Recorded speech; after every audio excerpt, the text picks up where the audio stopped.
देखिए, कल हम लाइव आए थे, लाइव आपको पढ़ा रहे थे। नेटवर्क समस्या के कारण मैंने आपको जो सवाल कल नहीं बता पाया था वो सवाल मैं इस वीडियो में आपको बता दूंगा। सवाल आपका कुछ इस प्रकार था। वैद्युत विभव का सवाल है, इलेक्ट्रिक पोटेंशियल का। एक वर्ग की प्रत्येक भुजा 7 सेंटीमीटर लंबी है। इसके प्रत्येक कोने पर क्रमशः -2 +3 -4 +5 माइक्रो कूलाम आवेश रखे हुए हैं। वर्ग के केंद्र पर वैद्युत विभव का मान ज्ञात कीजिए। सवाल आपकी स्क्रीन पर भी आपको दिख रहा होगा। चलिए, सवाल ये है। सवाल कौन सा है? लेसन आपका है electric potential. Electric potential potential ठीक है। तो उसका जो सवाल कौन सा है आपका? सवाल ये है कि एक वर्ग है जिसकी प्रत्येक भुजा 60 सेंटीमीटर है। आपको मालूम है वर्ग की सारी भुजाएं बराबर होती हैं। 60 सेंटीमीटर है, ठीक है, 60 सेंटीमीटर। ABCD एक वर्ग है। ABCD क्या है? एक वर्ग है। वर्ग के प्रत्येक कोने पर क्या है? -2 micro coulomb +3 micro coulomb -4 micro coulomb और +5 माइक्रो कूलाम के आवेश रखे हुए हैं। कहता है इस वर्ग के केंद्र पर क्या करना है? वैद्युत विभव का मान ज्ञात करना है। तो मैं आपको बता दूं, केंद्र पर जब कैसे केंद्र आएगा? जब इस वर्ग के दोनों विकर्णों को आप खींचेंगे, दोनों डायगोनल को आप खींचेंगे तो दोनों डायगोनल एक पॉइंट पर क्रॉसित करेंगे, इसको काटेंगे। जब दोनों एक दूसरे को काटेंगे, जहाँ पर उस बिंदु को O मान लेंगे और वही बिंदु उस वर्ग का केंद्र कहलाएगा। और यही केंद्र पर आपको क्या ज्ञात करना है? क्या ज्ञात करना है? विभव ज्ञात करना है। चारों आवेशों के कारण उस केंद्र पर आपको विभव ज्ञात करना है। चलिए, इसको आपको मैटर नहीं करता कि आप सारी चीज़ों को सोचें, नहीं, आप एक आवेश के बारे में सोचें कि एक आवेश ये रखा है -2 माइक्रो कूलाम। इस आवेश से उस केंद्र बिंदु की दूरी कितनी? पहले तो दूरी गणना करो। उसके बाद में उस आवेश से r दूरी जो निकल के आएगी, उस r दूरी पर वैद्युत विभव का मान निकाल लेना V1। फिर +3 माइक्रो कूलाम के कारण यहाँ पर V2 निकाल लेना है। उसके बाद में -4 माइक्रो कूलाम के कारण यहाँ पर V3 निकाल लेना है। फिर +5 माइक्रो कूलाम के कारण यहाँ पर V4 निकाल लेना है। मतलब 4 विभव निकल के आएंगे, क्योंकि बिंदु आवेश के कारण जो विभव होता है वो r दूरी पर तो होता है। इस प्रकार से, जैसे ये एक बिंदु आवेश रखा है +Q बिंदु आवेश, और इससे r दूरी पर एक बिंदु है P जहाँ पर विभव चाहिए। तो इसका फॉर्मूला क्या होता है? V = 1/4 πε0 Q/r। r वो कौन सी दूरी है? r वो दूरी है जो उस आवेश से उस बिंदु की दूरी है कि नहीं है? तो इस आवेश से या इस आवेश से किस बिंदु की? O बिंदु की दूरी। और ये क्या है? ये दूरी अभी निकालेंगे, उसके बाद में रखेंगे। तो ये वाला प्रत्येक बिंदु आवेश के लिए ये वाला फॉर्मूला लगाना है। सबका विभव अलग अलग निकालना है। एक ही बिंदु पर 4 विभव होंगे, चारों विभव को ऐड कर देना है। तो क्या हो जाएगा? टोटल वोल्टेज निकल कर आएगा। देखो, विकर्ण पहले, हाँ, पहले विकर्ण निकालना होगा। तो पहले विकर्ण निकालोगे तो कैसे निकालोगे? देखो, ये विकर्ण आपको मालूम है, आपको अच्छी तरीके से मालूम है कि एक वर्ग का विकर्ण जो होता है भुजा का √2 गुना होता है। क्या होता है? वर्ग का विकर्ण, यहाँ पे लिख लो, वर्ग का विकर्ण क्या होता है?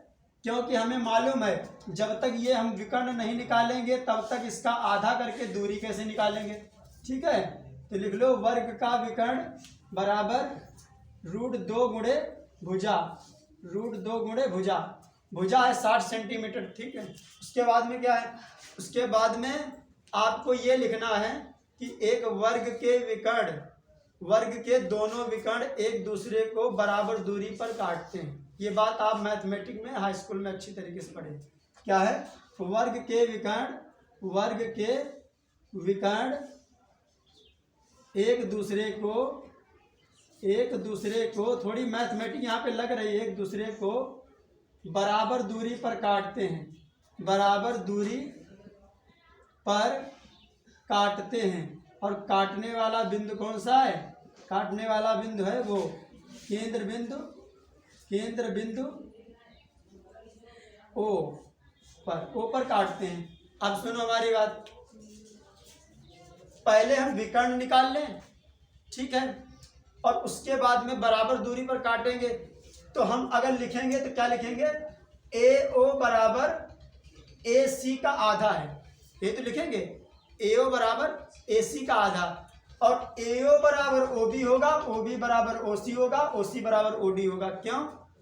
क्योंकि विकर्ण दोनों बराबर हैं और दोनों बराबर दूरी पर काटेंगे। तो यहाँ केंद्र से प्रत्येक बिंदु की दूरी कौन से, A हो चाहे वो B हो चाहे C हो चाहे D हो, प्रत्येक बिंदु की दूरी बराबर ही होगी। देखो क्या करना है, लिखेंगे AO बराबर क्या हो जाएगा? विकर्ण AC का आधा, ठीक है, AO बराबर AC का आधा। तो विकर्ण पहले निकाल लेते हैं। विकर्ण बराबर फॉर्मूला क्या होता है? विकर्ण AC बराबर BD भी विकर्ण उतना ही आएगा, बराबर भुजा का रूट 2 गुना, भुजा कितनी है? 60 सेंटीमीटर। तो कितना लिखेंगे? AC बराबर BD बराबर 60√2, कितना लिख लेंगे? सेंटीमीटर। फिर क्या है, हमने AO को लिखा ना, तो AO बराबर विकर्ण AC हो या फिर BD हो, दोनों विकर्ण का आधा करोगे तभी आएगा वो वैल्यू। AO किसके बराबर है? OB के बराबर। OB किसके बराबर है? OC के बराबर, क्योंकि वर्ग के केंद्र से सभी बिंदु बराबर दूरी पर होते हैं। OC किसके बराबर है? OD के बराबर। पर ये लाएंगे कहाँ से? ये AC का आधा करके लाएंगे, AC का आधा करके। तो AC का आधा करेंगे तो कितना आएगा? OA बराबर, OB बराबर, OC बराबर, OD बराबर, AC कितना है? AC ये निकाला है, AC या BD दोनों का आधा कर सकते हो। तो 60√2/2। जब इसको हल करोगे तो कितना आएगा? 60, और 2 को 2 बार लिख सकते हो, √2 गुणे √2। तो √2 से 2 कट जाएगा, कितना आएगा? नीचे कितना आएगा? √2 सेंटीमीटर। ये कौन सी दूरी आई है? उस आवेश से उस केंद्र बिंदु की दूरी जहां पर हमें विभव चाहिए। अब बस हमें पता तो चल गया, आवेश से उस बिंदु की दूरी जहां पर विभव चाहिए R होती है। यहाँ पर AO है तो AO निकाल ली, दूरी मैंने निकाली कि नहीं निकाली? यहाँ से ये दूरी, यहाँ से ये और इस वाले आवेश से ये दूरी, सब चारों बराबर है। और वो कितनी दूरी है? 60/√2 सेंटीमीटर। अब क्या करना है?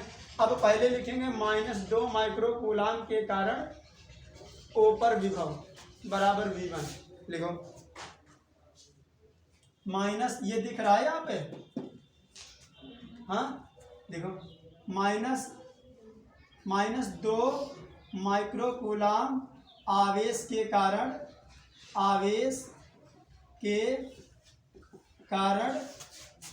केंद्र O पर विभव मतलब V1 बराबर कितना आएगा? आपके उसी सूत्र के अकॉर्डिंग लिख लो, 1/4πε0, और Q का वैल्यू कितना है? -2, माइक्रो का मतलब 10⁻⁻6, और बटे दूरी कितना है? AO, दूरी कितना है? -2 से वो दूरी कितना है? AO, और AO की जगह पे क्या रखेंगे आप? AO की जगह पे रखेंगे 60/√2, और बस, क्योंकि R होता, R का स्क्वायर नहीं होता इसमें। फिर क्या है? फिर निकालो, -2 के बाद आ गया अगला तीसरा, 3 माइक्रो कूलाम। 3 माइक्रो कूलाम आवेश के कारण, दूरी सब में बराबर है, आवेश के कारण केंद्र O पर विभव, इसको क्या मानेंगे? V2। क्या मानेंगे? V2। सो V2 बराबर क्या आएगा? 1/4πε0, और Q/R होता, Q कितना है? 3, माइक्रो का मतलब 10⁻⁻6 बटे R। दूरी कितनी है? दूरी कौन सी लगेगी? OB वाली दूरी लगेगी, OB यहाँ से, और कितनी दूरी जो केंद्र के बीच में OB कितना है? OB भी OA के बराबर है, OC भी बराबर, OD के बराबर, कितना है? वो भी बराबर 60/√2 और ऐसे। ठीक है, इसी प्रकार क्या करेंगे, -4 माइक्रो कूलाम के कारण भी निकाल लेंगे। ठीक है, -4 माइक्रो कूलाम के कारण क्या है, ओ पर विभव कितना आएगा V3, और V3 क्या हो जाएगा, V3 भी ऐसे निकालेंगे, V3 बराबर 1/4 पाई एप्सिलॉन नॉट। क्यू कितना है, क्यू है -4, तो -4 माइक्रो का मतलब 10⁻⁶। ठीक है, इसके बाद में दूरी कितनी, दूरी तो कौन सी रखी जाएगी, दूरी रखी जाएगी आपकी OC, और OC OA के बराबर, मतलब चारों दूरियां बराबर, ये लिखा है इधर। तो इसको क्या लिखेंगे, इसको भी उतने लिखेंगे 60/√2। फिर क्या करेंगे, फिर निकालेंगे +5 माइक्रो कूलाम के कारण P पर विभव, तो इसको निकालेंगे तो कितना आएगा, ये आएगा V4। सबको नाम अलग अलग देंगे और सबको ऐड कर देंगे। V4 बराबर कितना हो जाएगा, 1/4 पाई एप्सिलॉन नॉट, क्या हो जाएगा, Q कितना है, 5 माइक्रो कूलाम, माइक्रो का मतलब 10⁻⁶। फिर क्या करना है, नीचे वही दूरी रख देना, कौन सी, OD, कौन सी दूरी रखी जाएगी, OD, और OD कितनी है, OD भी उतनी है 60/√2 ऐसे। चलिए, अब ये चारों विभव कितने हैं, कौन से पॉइंट पर हैं, केंद्र पर। इस केंद्र पर 4 विभव हैं, एक तो इसके कारण, एक इसके कारण, एक इसके कारण और एक इसके कारण। चारों विभव को ऐड कर देंगे तो परिणामी निकल के आएगा कि उस केंद्र पर टोटल कितना विभव है। ठीक है, तो आगे हल करने के लिए जगह नहीं है, तो क्या करें, यहीं पे ऐसे यहाँ पे लिखो ऐसे, केंद्र O पर परिणामी विभव, तो परिणामी विभव कैसे निकालेंगे, कैपिटल V बराबर V1 + V2 + V3 + V4।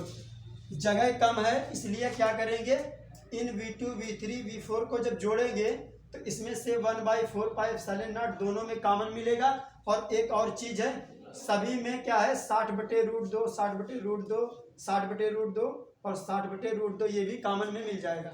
ठीक है, दोनों में सब में कॉमन क्या मिलेगा, 1/4 पाई एप्सिलॉन नॉट, और दूसरा क्या मिलेगा, दूसरा मिलेगा 1/60/√2, ये कॉमन में मिलेगा। लेकिन अंदर क्या बचेगा, सब में V1 V2 में क्या मिलेगा, अंदर बचेगा, और 10⁻⁶ भी कॉमन में मिल जाएगी, 10⁻⁶ माइनस की 10⁻⁻⁶, 10⁻⁻⁶। ठीक है, इसको भी कॉमन में ले लेंगे, 10⁻⁻⁶। तो यहाँ पर क्या बचेगा, यहाँ पर बचेगा केवल -2, फिर यहाँ पर क्या बचेगा, केवल +3, प्लस का क्यों, क्योंकि ये प्लस लगा इसीलिए। फिर यहाँ पर कितना बचेगा, -4, फिर अगला कितना बचेगा, +5। अब इसको ऐड कर दीजिए, कितना आएगा, देखो ऐड करो, नीचे दिख पा रहा है नीचे। चलिए, इसको क्या करोगे, ऐसे रख लो, 1/4 पाई एप्सिलॉन नॉट, बाद में इसकी भी वैल्यू रखेंगे, 10⁻⁻�6, नीचे कितना है 60, और ये जो 60 के बटे में √2 लिखा है, इसको जब ऊपर पलट दोगे तो ये √2 गुणा में आ जाएगा इधर। ठीक है, आ गया गुणा में। फिर इसके बाद में इसको ऐड करो, माइनस के 4 2 6 और प्लस के 5 3 8, 5 3 8 में से प्लस के 8 में से माइनस का 6 जाएगा, कितना बचेगा, प्लस का 2 बचेगा। तो यहाँ पर कितना ब्रैकेट में बचेगा, केवल प्लस के 2। ठीक है, और वो भी इसमें गुणा में है, तो 2 से जब इसको काटोगे तो यहाँ आएगा 30, कितना आएगा 30। और इसी बात को आप इधर लिख लीजिए, इसको रफ इसलिए नहीं कर रहे हैं क्योंकि बाद में आपको समझ में नहीं आएगी, सारी बात ही बोर्ड पे लिखे रहने दो, और इसका स्क्रीनशॉट लेकर आप बाद में भी समझ सकते हैं। कितना है, 1/4 पाई एप्सिलॉन नॉट की वैल्यू कितनी है, 9 × 10⁻⁹, और ये कितना दिखा था, 10⁻⁻6, मैंने नोट कर लिया 10⁻⁻6। यहाँ कितना है, √2, मैंने वो भी नोट कर लिया, √2। ठीक है, नीचे कितना, नीचे काटने पर 30 आया था, मैंने 30 भी नोट कर लिया। अब आपको क्या करना है, इस वाले जो 0 है, इस 0 को काट कर इससे 1 पावर घटा के कितना कर देना है, 8। कितना पावर हो जाएगी, 8, और 3 से इसको काटो, कितना आएगा, 3 × 3 = 9। तो आगे हल करेंगे, कितना आएगा, 3 ये वाला और ये वाला √2 यहाँ पर लिख लेंगे, क्योंकि आंकिक मान एक तरफ, घातांकीय मान एक तरफ, पावर वाला मान एक तरफ। और 10 की पावर यहाँ था 8, यहाँ पर गुणा में लिख लेंगे 10 की पावर 8, √2 तो यहाँ आ गया है ये √2, और बचा है 10 की पावर 6। कितना है? 10 की पावर -6, यही तो है, 10 की पावर -6। कहीं पे क्या कुछ रह गया पावर में क्या? एक बात है, एक चीज गलती हो रही थी, आपने नहीं बताया, बता दे कहाँ पर। सदैव ही कोई भी चीज सेंटीमीटर में होती है तो मीटर में रखी जाती है। मैंने इस दूरी को, ये 60 सेंटीमीटर था, और सेंटीमीटर को मैंने यहाँ पर कन्वर्ट नहीं किया मीटर में, है कि नहीं है? तो ये सेंटीमीटर में था, अगर इसको मीटर में कन्वर्ट करेंगे तो कितना आएगा? देखो, जैसे ये लिखा था 60/√2 सेंटीमीटर, तो इसको अगर मीटर में कन्वर्ट करेंगे 60/√2 गुणे 10 की पावर -2, और इसी प्रकार सब में रख देंगे गुणे 10 की पावर -2, 10 की पावर -2, इसमें भी रखेंगे गुणे 10 की पावर -2, यहाँ पर भी रखेंगे गुणे 10 की पावर -2, नीचे रखेंगे, यहाँ पर भी करेंगे 10 की पावर -2, ठीक है, क्योंकि सेंटीमीटर को मीटर में बदला गया है। और यहाँ पर भी वही चीज़ कर लेंगे, यहाँ पर भी वही चीज़ कर लेंगे, यहाँ पर लिखेंगे 10 की पावर -2। अच्छा, जब नीचे 10 की पावर -2 कॉमन में चीज़ है, ठीक है, जब वो ऊपर जाएगी तो 10 की पावर +2 हो जाएगी। आई बात समझ में? आए? अब क्या करना है, अब यहाँ पर भी कर लो 10 की पावर +2, ठीक है, 10 की पावर +2, तो यहाँ पर भी गुणा कर दो 10 की पावर +2। क्या करना है? 10 की पावर +2, ठीक है। अब गुणा करो, ये 3 है, 3 लिख दिया, और ये 2 रूट में दिया था, 2 भी रूट में लिख दिया, बराबर का निशान लगा के ऐसे। उसके बाद में क्या है, यहाँ पर पावर कितनी बची थी? 10 की पावर 8, ये 8 रही, और 8 में 2 जुड़े 10 हो गई। 8 नहीं कहोगे, 10 कहिए, क्योंकि ये जो बाद में पावर 2 लगाए हैं ये वाले, ये 2 इसमें ऐड हो जाएंगे, कितना हो जाएगा? 10 की पावर 10 हो जाएगा, नहीं हो जाएगा? 10 की पावर 10, ये जो सेंटीमीटर वाले मीटर में बदले हैं ऊपर गए, ये इसमें 2 ऐड हो जाएगा, कितना? 10 हो जाएगा। ये कितना है? 10 की पावर -6, ठीक है। अब इसमें से आगे और भी हल करो, 3√2, 3 का 3 लिखो, और √2 का वैल्यू कितना होता है? 1.414 होता, नहीं होता है? 1.414, तो आप 4 तक लिखेंगे तब भी चलेगा। √2 की वैल्यू है ये, गुणा 10 की पावर 10 में से 10 की पावर -6 जाएगा तो कितना बचेगा? 10 की पावर 4 बचेगा। जब इसकी आप मल्टीप्लाई करवाएंगे तो 14 तियाँ 42 होता, नहीं होता है? तो 14 तियाँ 42 लिख लिया, साथ ही साथ ये दशमलव लगा हुआ था, तो कितना आएगा? कितना आएगा? 4.2, और ये 10 की पावर 4, 10 की पावर 4। अच्छा, विभव का मात्रक कितना क्या होता है? वोल्ट, तो विभव का मात्रक वोल्ट। यही आपका उत्तर है, क्या है? यही आपका उत्तर है। अगर आपको नहीं समझ में आया तो एक बार इसको वीडियो को पॉज करके ज़रूर देखिएगा, ठीक है, स्क्रीनशॉट लेके देख लीजिएगा। चलिए ठीक है।